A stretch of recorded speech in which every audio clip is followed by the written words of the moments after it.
شروع اللہ کے پاک نام سے جو بڑا مہربان نہایت رحم کرنے والا ہے۔ ناظرین، استغفار سے کون کون سی نعمتیں ملتی ہیں؟ استغفار پڑھنے کے، اس کا ورد کرنے کے ناظرین اتنے فائدے ہیں کہ آپ کی سوچ ہوگی۔ پریشانیوں اور مصیبتوں سے بچنے کے لیے، مالی مشکلات سے نکلنے کے لیے، اولاد کے حصول کے لیے، بیماریوں کے علاج کے لیے، غرض استغفار کے بے شمار فائدے ہیں جن کا قرآن اور حدیث میں بھی ذکر ملتا ہے۔ اللہ تعالیٰ کا فرمان ہے کہ تم استغفار کرو، میں تمہارے گناہ معاف کر دوں گا۔ گناہوں کو اللہ کیسے معاف کرتے ہیں؟ حدیث قدسی ہے کہ اے آدم کے بیٹے، اے انسان، اگر تیرے گناہ اتنے زیادہ ہو جائیں کہ ساری زمین بھر جائے، پھر زمین کے اوپر جڑنا شروع ہو جائیں اور آسمان تک پہنچ جائیں، اتنے گناہ میرا خیال ہے کہ کسی کے نہیں ہو سکتے، لیکن پھر بھی اللہ تبارک و تعالی اپنی رحمت اور بخشش کو کیسے واضح کر رہے ہیں کہ ایک انسان، ایک بندے کے گناہ اگر اتنے ہو جائیں کہ آسمان تک پہنچ جائیں، اور پھر کیا فرمایا کہ وہ بندہ صدق دل سے میرے حضور استغفار کرے، معافی مانگے تو میں اس کے سارے گناہ معاف کر دوں گا اور مجھے کوئی پرواہ نہیں ہے۔ اللہ تعالیٰ کیا فرماتے ہیں کہ مجھے کوئی پرواہ نہیں ہے، میں تمہارے سارے گناہ معاف کر دوں گا۔ ہمارے لیے دنیا اور آخرت کی کامیابی یہی ہے کہ اللہ ہمیں بخش دے۔ آگے کی بات بھی تو ذرا سنیے، اللہ کا کرم دیکھیے۔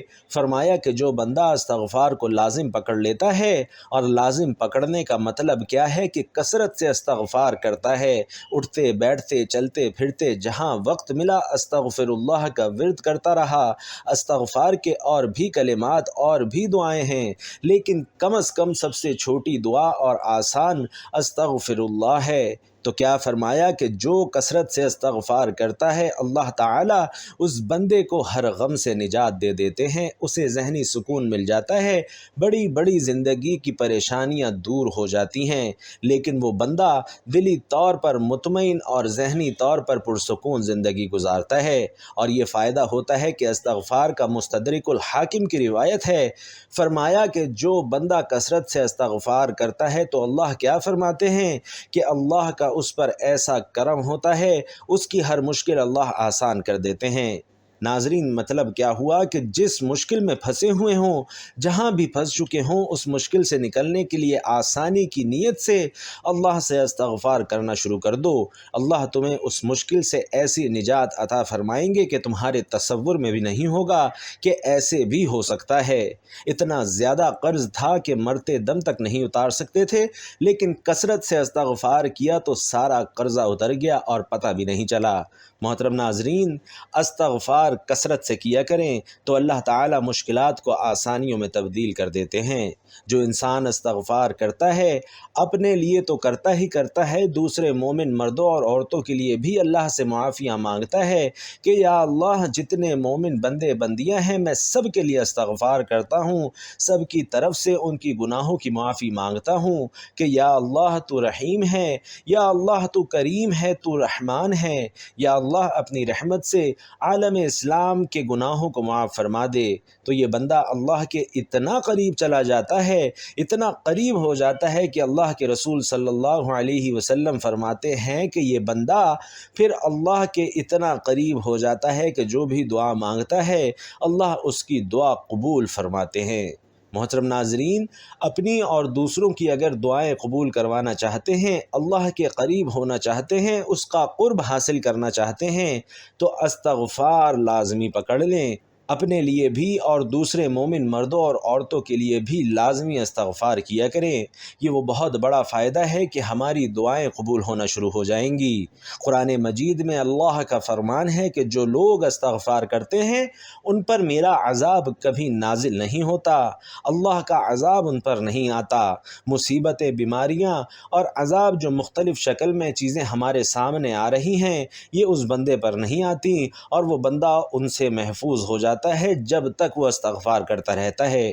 قرآن مجید میں اللہ کا فرمان ہے کہ جو لوگ استغفار کرتے ہیں میں ان لوگوں کو جسمانی، روحانی، ہر لحاظ سے مضبوط تر بنا دیتا ہوں۔ ان کے جسم بھی مضبوط، روحانیت بھی مضبوط، ایمانی طور پر بھی وہ مضبوط ہوتے جاتے ہیں۔ اگر جسمانی قوت طاقت چاہتے ہیں، روحانی قوت چاہتے ہیں تو کثرت سے استغفار کریں۔ یہی وہ میرا عمل ہے جو خود اللہ قرآن مجید میں بیان فرما رہے ہیں کہ قوت استغفار سے ملے گی۔ قرآن مجید میں اللہ فرما رہے ہیں کہ جو لوگ کثرت سے استغفار کرتے ہیں پھر ان لوگوں پر آسمان سے ہمیشہ رحمت کی بارش ہوتی ہے۔ ایسے لوگوں پر عذاب اور وبائیں، بیماریاں، پریشانی اور مصیبتیں آسمان سے نازل نہیں کی جاتی، بلکہ آسمان سے جب بھی برسیں گی رحمت کی بارش ہوگی۔ آسمان سے کبھی ان لوگوں پر عذاب نہیں آئے گا، کبھی بیماریاں اور وبائیں نہیں آئیں گی۔ یہ آتی ہیں ان لوگوں پر جو استغفار کرنا چھوڑ دیتے ہیں۔ تو بھائیوں اور بہنوں، کثرت سے استغفار کریں تاکہ اللہ تعالیٰ کی طرف سے ہمیشہ آسمان سے رحمتیں نازل ہوا کریں۔ محترم ناظرین، کاروبار میں ترقی چاہتے ہیں، مال میں ترقی چاہتے ہیں، مال کی فراوانی چاہتے ہیں تو اللہ کا فرمان ہے کہ کثرت سے استغفار کرو، تمہاری مالی مدد فرمائیں گے، تمہاری معیشت مضبوط کر دیں گے۔ معاشی حالات میں بہتری چاہتے ہیں، کاروبار میں ترقی چاہتے ہیں، کاروبار کی بندشوں کو توڑنا چاہتے ہیں تو کثرت سے استغفار کریں۔ کہیں اور جانے کی، کہیں تعویذ گنڈے پھونکنے، دم کرانے کی ضرورت نہیں۔ بھائیوں اور بہنوں، اللہ کا بتایا ہوا نسخہ آزماؤ۔ جب اللہ فرما رہے ہیں کہ میں کہتا ہوں مالی مدد کروں گا، کاروبار میں مدد آئے گی، معیشت کو مضبوط کروں گا، تو اللہ سے بڑی سچی بات کس کی ہو سکتی ہے؟ تمام کاروباری بندشوں سے نجات مل جائے گی، تمام خسارے نقصانات پورے ہو جائیں گے انشاءاللہ۔ مگر کیسے؟ فرمایا کہ کثرت سے استغفار کرو۔ رسول اللہ صلی اللہ علیہ وسلم کا فرمان ہے کہ جب بندہ کثرت سے استغفار کرتا ہے تو اللہ ایسی جگہ سے رزق عطا فرماتے ہیں کہ سوچا بھی نہیں ہوتا کہ ایسی جگہ سے اتنا بڑا نفع آ جائے گا، یہ تو کبھی تصور نہیں کیا تھا۔ یہ ساری کی ساری برکتیں ہوتی ہیں۔ محترم ناظرین، اگر اولاد کی کمی ہے، اولاد چاہتے ہیں، بیٹا یا بیٹی چاہتے ہیں، اللہ کی رحمتیں یعنی بیٹیوں کی خواہش ہے تو فرمایا استغفار کثرت سے کرو، میں تمہیں اولاد عطا فرماؤں گا۔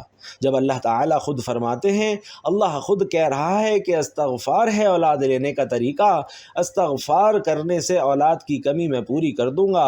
اولاد دینے والی ذات ناظرین کون سی ہے؟ بے شک اللہ کی ذات ہے، اور اللہ خود فرماتے ہیں کہ اولاد لینا چاہتے ہو تو کثرت سے استغفار کرو۔ سب سے بڑا فائدہ استغفار کرنے کا نبی کریم صلی اللہ علیہ وسلم ناظرین فرماتے ہیں کہ روز محشر جب قیامت کے دن اعمال حساب کا حساب ہوگا، اور جب بندے کے نامہ اعمال میں زیادہ استغفار ہو تو اس بندے کے لیے خوشخبری ہے جنت کی، وہ بندہ کامیاب ہو گیا۔ جنتی ہے وہ انسان جس کے نامہ اعمال میں کثرت سے استغفار لکھا ہوا مل گیا۔ اس لیے کہ اگر چاہتے ہیں کہ جنت ملے تو پھر کثرت سے استغفار کریں، گناہوں کی معافی چاہتے ہیں تو کثرت سے استغفار کریں، غم سے نجات چاہتے ہیں تو استغفار کریں، مشکلات سے نکلنا چاہتے ہیں تو استغفار کریں، دعاؤں کی قبولیت چاہیے، استغفار کریں، عذاب اور مصیبتوں سے محفوظ رہنا چاہتے ہیں، استغفار کریں، جسمانی اور روحانی طور پر مضبوط اور طاقتور بننا چاہتے ہیں تو استغفار کریں، اللہ تعالیٰ کی طرف سے آسمان سے رحمتوں کا نزول چاہتے ہیں تو استغفار کریں، کاروبار میں ترقی اور مال میں برکت چاہتے ہیں تو اللہ کا فرمان ہے کہ استغفار کرو، اولاد نرینہ چاہیے، استغفار کریں، جنت کا داخلہ چاہیے، استغفار کریں۔ آج کی اس ویڈیو میں ناظرین ہم رزق کے حوالے سے، دولت حاصل کرنے کے حوالے سے ایک بہت ہی پیاری معلومات آپ لوگوں کے ساتھ شیئر کرنے والے ہیں، اور اس ویڈیو کو دیکھنے کے بعد اگر آپ یہ عمل کر لیتے ہیں تو انشاءاللہ آپ کے گھر میں دولت ہی دولت آنا شروع ہو جائے گی، اور ہر طرح کی تنگ دستی اور بے روزگاری ختم ہو جائے گی۔ ناظرین، رزق ایک ایسی نعمت ہے جس کی تقسیم کا اختیار مالک کائنات نے صرف اپنے پاس رکھا ہے۔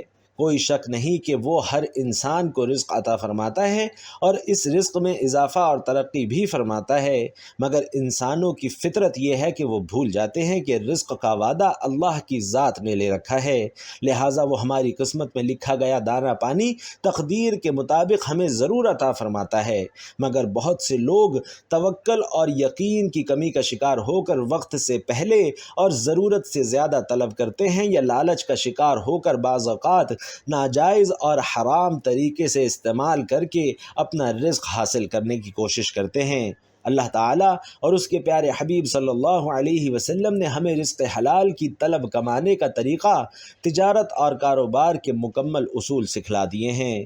ناظرین، یہ حقیقت ہے کہ جب تک ہم اسلامی حدود کے مطابق ملازمت، کاروبار اور تجارت کرتے ہیں تب تک سب کچھ ٹھیک رہتا ہے، لیکن جب ہم اسلامی حدود سے تجاوز کر کے احکام الہی کی خلاف ورزی کر کے رزق کمانا شروع ہو جاتے ہیں تو اس رزق سے برکت اٹھ جاتی ہے اور بے برکتی پیدا ہونا شروع ہو جاتی ہے۔ ناظرین، اکثر یہ دیکھا گیا ہے کہ ہم رازق کو بھول جاتے ہیں اور روزی کے پیچھے لگ جاتے ہیں۔ اگر ہم روزی کو چھوڑ کر اس رازق کے پیچھے لگ جائے جو رزق عطا کرنے والا ہے، جو پتھروں میں موجود مخلوق کو بھی رزق عطا کرتا ہے، جو سمندروں میں، دریاؤں میں بڑی سے بڑی مخلوق کو رزق عطا کرتا ہے، تو پھر وہ اپنے بندوں کو کیسے رزق نہیں عطا کر سکتا، جن بندوں سے وہ 70 ماؤں سے زیادہ محبت کرتا ہے۔ ناظرین، اگر ہم روزی کو چھوڑ کر رازق کے پیچھے لگ جائیں تو روزی خود بخود ہمارے پیچھے آنا شروع ہو جائے گی۔ آپ لوگ جانتے ہیں کہ رات دیر تک جاگتے رہنے اور صبح کو دیر سے بیدار ہونے کی عادت اب ہماری طرز زندگی کا حصہ بن چکی ہے۔ اگر آپ یہ عمل کرنا چاہتے ہیں جو آپ لوگوں کو بتانے جا رہے ہیں تو اس کے لیے ایک چھوٹی سی شرط یہ ہے کہ آپ کو رات کو جلدی سونا ہوگا اور صبح جلدی اٹھنا ہوگا تاکہ آپ صبح اٹھ کر نماز ادا کریں اور پھر یہ عمل کریں۔ انشاءاللہ پھر آپ کو اس عمل سے بہت زیادہ فائدہ ہوگا۔ صبح جلدی اٹھنے اور رات کو جلدی سونے کی عادت دیر سے بڑھاپا لاتی ہے۔ ناظرین، یہ بہت ہی اہم پوائنٹ ہے، اس کو آپ ذہن میں بٹھا لیں کہ صبح جلدی اٹھنے اور رات کو جلدی سونے کی عادت دیر سے بڑھاپا لاتی ہے۔ جو لوگ چاہتے ہیں کہ وہ طویل عمر کے لیے جی سکیں اور ان کی زندگی لمبی ہو تو ان کو جلدی سونا ہوگا اور صبح جلدی اٹھنا ہوگا، پھر آپ طویل مدت تک جوان نظر آ سکتے ہیں۔ پیارے نبی صلی اللہ علیہ وسلم کا فرمان مبارک ہے کہ جس گھر کے دربار رشتہ داروں کے لیے بند ہو جائیں اور جس گھر میں رات دیر تک جاگنے اور صبح دیر سے اٹھنے کا رواج پیدا ہو جائے وہاں رزق کی تنگی اور بے برکتی کو کوئی نہیں روک سکتا۔ ناظرین کرام، 5 نمازوں میں سب سے اہم نماز فجر کی ہے، کیونکہ یہ عمل آپ نے صبح کے وقت کرنا ہے۔ اسی لیے ہم آپ کو اس عمل کے بارے میں اور صبح کے وقت کی نماز کے بارے میں کچھ فضیلتیں بتا رہے ہیں کہ 5 نمازوں میں سب سے زیادہ فضیلت والی نماز فجر کی ہے، جسے ادا کرتے ہی ایک مسلمان اپنے دن کا آغاز کرتا ہے، اس لیے اس کا اہتمام نہایت ضروری ہے۔ پیارے آقا نے فرمایا کہ اگر لوگوں کو معلوم ہو جائے فجر کی اہمیت جاننے کے لیے، ناظرین یہ ایک حدیث ہی کافی ہے جس میں آپ صلی اللہ علیہ وسلم نے فرمایا کہ اگر لوگ اس کی فضیلت جان لیں تو گھسٹ گھسٹ کر مسجد میں آئیں۔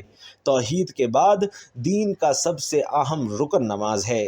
قرآن و سنت سے اس کے وجود اور فرضیت کے دلائل موجود ہیں۔ یوں تو ساری ہی نمازیں انتہائی اہمیت اور فرضیت کی حامل ہیں، لیکن فجر اور عصر 2 ایسی نمازیں ہیں جن کے لیے خصوصی تاکید کی گئی ہے۔ ناظرین، ایک وجہ یہ بیان کی جاتی ہے کہ چونکہ ان اوقات میں لوگ غفلت کا شکار رہتے ہیں، عصر کا وقت کاروبار میں مشغولیت اور فجر کا وقت میٹھی نیند سونے میں گزرتا ہے، نماز فجر کی ادائیگی کے لیے نیند کو ترک کرنا پڑتا ہے، اس لیے لوگوں کو خصوصی طور پر اس کی ادائیگی کے لیے ابھارا گیا ہے۔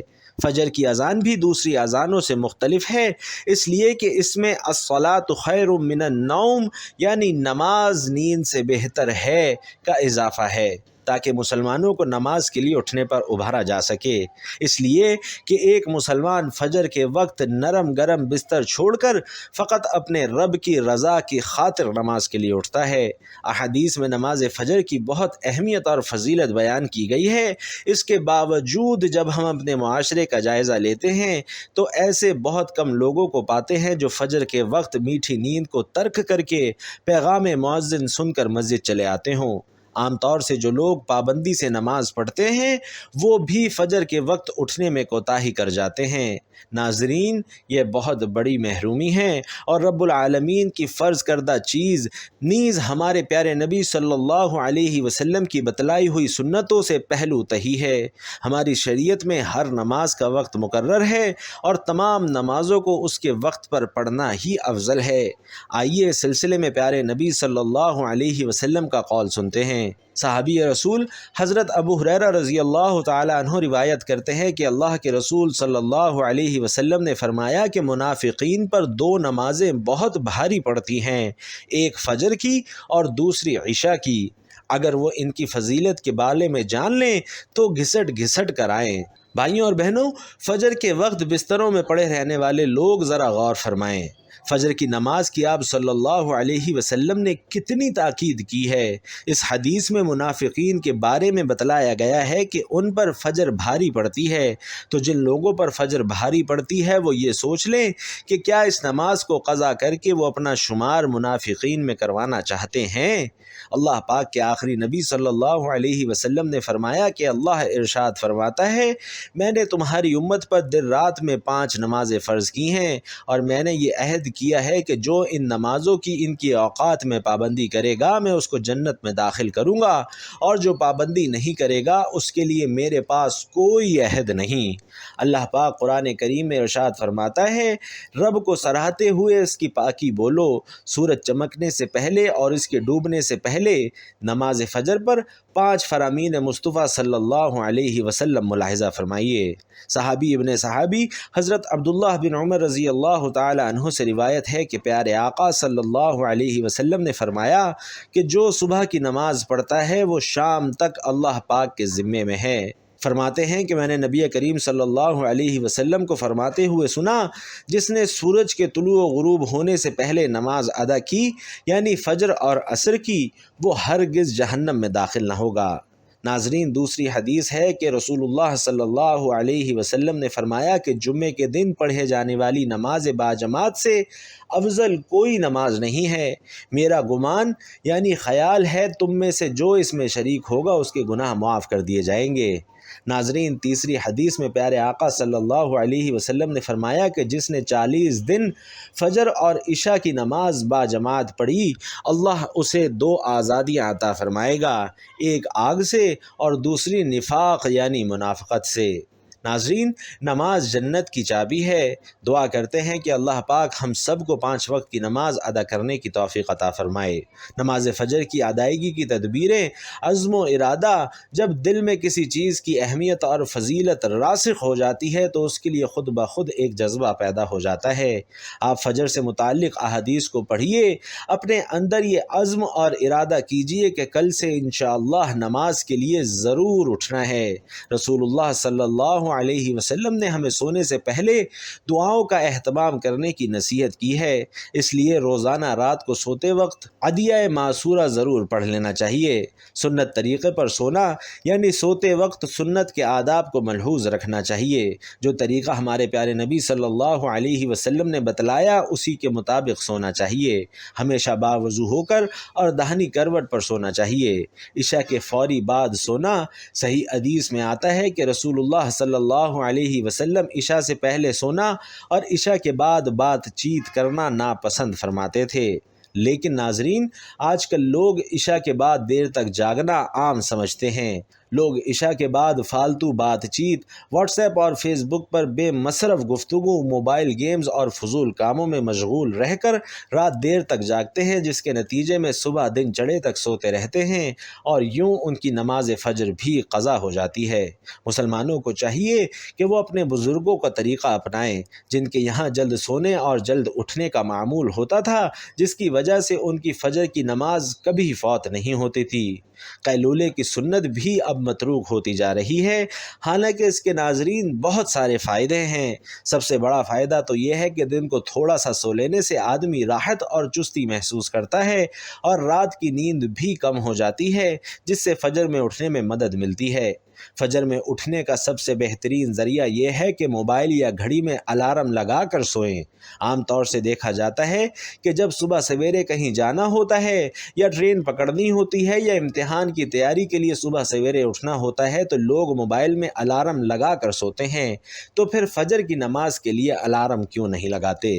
خلاصہ کلام ناظرین یہ ہے کہ نماز فجر سے متعلق جو فضائل قرآن اور احادیث میں وارد ہوئے ہیں انہیں خود بھی پڑھیں اور دوسروں کو بھی پڑھائیں۔ اس سے آپ کے اندر نماز فجر کے لیے اٹھنے کا شوق پیدا ہوگا۔ ہر گھر کے سرپرست کو چاہیے کہ نماز فجر کے لیے خود بھی اٹھے اور اپنے گھر والوں کو آگ سے بچانے کے لیے انہیں بھی اٹھائے۔ نماز فجر کے بعد دوبارہ سونے کے بجائے تلاوت کلام پاک کیجیے، پھر دوسرے نفع بخش کاموں میں مشغول ہو جائیے۔ پیارے نبی صلی اللہ علیہ وسلم نے اپنی امت کے حق میں دعا کی کہ اے اللہ میری امت کے صبح کے اوقات میں برکت عطا فرما، لہٰذا اس وقت کو سونے میں ہرگز ضائع نہ کیجیے۔ آئیے باری تعالیٰ سے دست بستہ دعا کریں کہ وہ مسلمانوں کے دلوں میں نماز فجر کی اہمیت اور فضیلت کو راسخ کر دے، ان کے اندر فجر میں اٹھنے کا شوق پیدا کر دے، اور صرف فجر ہی نہیں بلکہ پابندی کے ساتھ شب و روز کی تمام نمازوں کو ادا کرنے کی توفیق عطا فرمائے، آمین۔ تو ناظرین، اگر کوئی بندہ اپنی قسمت کے لیے، اپنے پورے سال کی خوشحالی کے لیے، غربت تنگ دستی سے نجات کے لیے چند منٹ نکال کر یہ وظیفہ نہیں پڑھ سکتا تو وہ کچھ نہیں کر سکتا۔ میری آپ سے صرف اتنی سی گزارش ہے کہ یہ وظیفہ کسی صورت مت چھوڑیے گا، اس کی ہر گھڑی قبولیت کی ہے۔ عرش پر بیٹھا رب سلامتی، رحمتیں، برکت عطا فرماتا ہے۔ جس کو یقین نہیں آتا، آج وقت ہے، مانگ لو، مانگ کر دیکھ لو۔ وقت کی نزاکت کو مد نظر رکھتے ہوئے آئیے ناظرین آج کے اس عمل کی طرف چلتے ہیں۔ عمل کیا ہے؟ آپ کو جب جہاں جیسے وقت مل جائے، باوضو مصلی پر بیٹھ کر آپ نے سب سے پہلے نبی کریم صلی اللہ علیہ وسلم کی ذات مبارکہ پر درود پاک پڑھنا ہے۔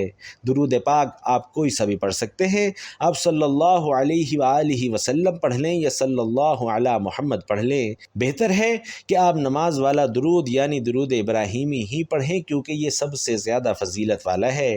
لیکن اس سے پہلے توجہ کیجیے گا، ہو سکتا ہے کہ آپ میں سے بہت سے لوگ ابھی تک ویڈیو کو اسکپ کر کے اور کاٹ کے دیکھ رہے ہوں، لیکن اب میں عمل اور وظیفے کا طریقہ بتانے لگا ہوں۔ ایک ایک نقطہ، ایک ایک بات اب بہت خاص ہے۔ آپ کے اسکپ کرنے سے اگر وظیفے کی کوئی خاص بات چھوٹ جاتی ہے، آپ سے وظیفے کا کوئی حصہ مس ہو جاتا ہے، تو پھر نہ کہیے گا کہ عمل کا فائدہ نہ ہوا۔ پوری ویڈیو دیکھیے، مقصد کو ذہن میں رکھ کر دیکھیے۔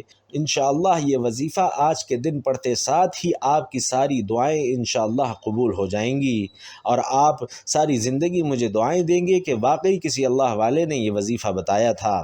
یہ آج کا خاص الخاص وظیفہ ہے، آج کی خاص الخاص تسبیح ہے۔ یہ آج کا وہ عمل ہے جس کو پڑھنے کے بعد دوبارہ پورا سال کسی اور وظیفے کی انشاءاللہ ضرورت نہیں پڑے گی۔ اور ناظرین، اس عمل کو کرنے کے لیے سب سے پہلی بات جو آپ کو بتائی گئی کہ صبح جلدی اٹھنا ہے اور اٹھ کر فجر کی نماز ادا کرنی ہے۔ کوشش کریں باجماعت نماز ادا کریں، اور جب نماز ادا کر کے فارغ ہو جائیں تو اگر آپ باہر سیر کے لیے جاتے ہیں تو وہاں نکل جائیں، نہیں تو مسجد میں بیٹھ کر پڑھ لیں۔ درود پاک پڑھنے کے بعد آپ نے سب سے پہلے جو وظیفہ پڑھنا ہے ناظرین، وہ استغفار کا وظیفہ ہے۔ آپ لوگوں نے ایک تسبیح استغفر اللہ کی پڑھنی ہے، اور یہ کم از کم تعداد ہے۔ آپ چاہیں تو 200 300 جتنی مرتبہ پڑھ سکتے ہیں اتنی مرتبہ پڑھیے۔ استغفر اللہ کا ورد کرتے رہیں۔ جو شخص بستر پر لیٹتے وقت 3 مرتبہ یہ کہہ لے، استغفر اللہ الذی لا الہ الا هو الحی القیوم واتوب الیہ، کاروبار میں ترقی کے لیے، اولاد کے حصول کے لیے، پریشانیوں سے نجات کے لیے، مالی مشکلات سے نکلنے کے لیے اس عمل کو 70 مرتبہ پڑھیں۔ یہ وظیفہ آج کا خاص الخاص عمل ہے جسے صرف ایک بار پڑھنے کی دیر ہے۔ پورے سال کے رزق اور دولت کا انشاءاللہ انتظام ہو جائے گا، اور تمام بڑی سے بڑی پریشانیوں کا خاتمہ ہو جائے گا۔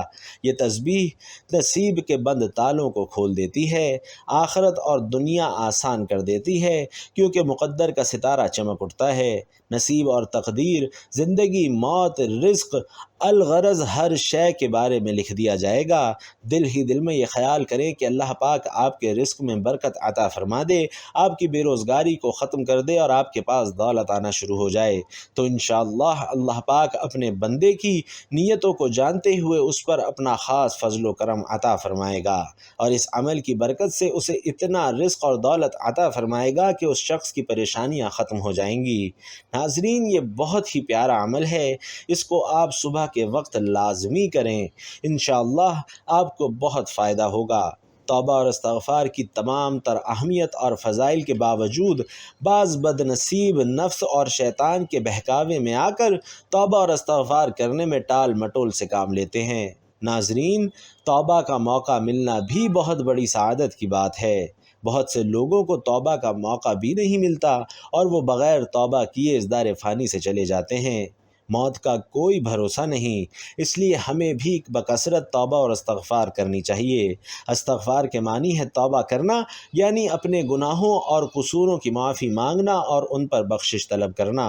اور اس کی حقیقت اور روح یہ ہے کہ آدمی اپنے گناہوں کو سوچے جنہوں نے اس کے نفس کو گھیر رکھا ہے، یعنی اس کو میلا اور گندا کر رکھا ہے، اور پھر اسباب مغفرت اختیار کر کے نفس کو ان گناہوں سے پاک کرے۔